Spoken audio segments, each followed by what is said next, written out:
We have some big news coming in. Bomb threat case in planes with a high-level meeting that's currently held in the Ministry of Home Affairs office. Home Secretary has taken detailed information on the threat calls from CISF DG, BCAS DG. The BCAS DG and CISF have given details of the investigation they've conducted so far. In fact, more than 100 airlines have received threats in just the last 5 days. According to sources, most of these threat calls are coming from abroad and all of them have been dubbed to be hoax. Let me cut across to Jitendra Bahadur, our correspondent, joining us more on that.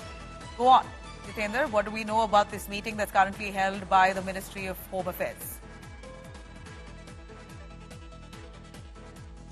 बिल्कुल, ये बैठक केंद्रीय गृह सचिव की अध्यक्षता में हुई, जिसमें सीआईएसएफ के डीजी, इसके साथ साथ bureau of civil aviation securities के डीजी इस बैठक में मौजूद थे।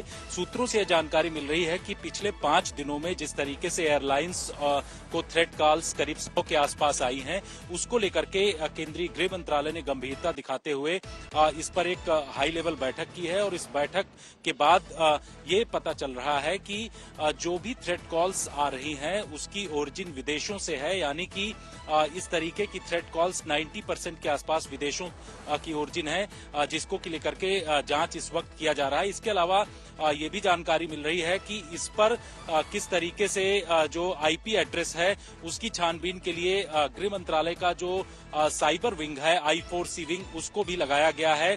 साथ ही सर्ट इन जो है इस पूरे मामले को लेकर के एक विस्तृत जानकारी हासिल कर रहा है कि जो थ्रेट कॉल्स आ रही हैं उसकी ओरिजिन किस तरीके से है और किस कंट्री से इस तरीके की थ्रेट कॉल्स आ रही हैं, उसको लेकर के एक विस्तृत रिपोर्ट तैयार की जा रही है। और इसके बाद केंद्रीय गृह मंत्रालय एक और बड़ी बैठक आने वाले समय में कर सकता है। लेकिन पिछले कुछ दिनों में जिस तरीके से एयरलाइंस को लेकर के इस तरीके की थ्रेट कॉल्स की गई हैं, उसको लेकर के मिनिस्ट्री ऑफ सिविल एविएशन जो है वो भी लगातार बैठकें कर रहा है।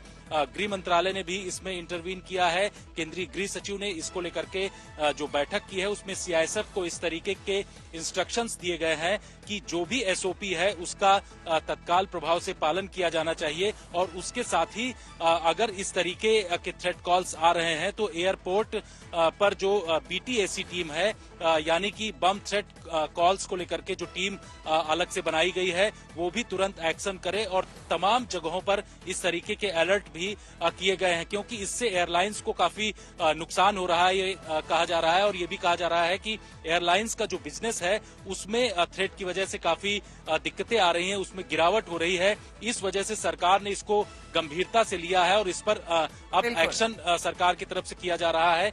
I4C विंग जो है एमएचए का, वो काफी चीजें देख रहा है। जिस वीपीएन से इस तरीके की जानकारियां आ रही हैं उसको भी हासिल किया जा रहा है। साथ ही आईपी एड्रेस को खंगाला जा रहा है कि कहां से इस तरीके की थ्रेट कॉल की ओरिजिन है और वो कंट्री कौन सी है। Thank you very much, Jitendra Bahadur, for joining us on that. We know that the Ministry of Home Affairs right now showing commitment to get to the bottom of this.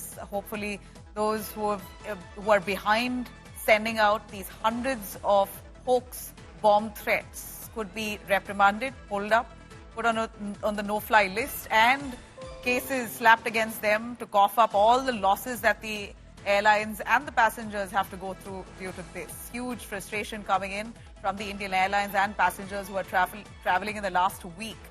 Many of them diverted, many of them completely, their schedule that's completely disturbed, clearly now becoming a menace and giving a bad image to the Indian aviation.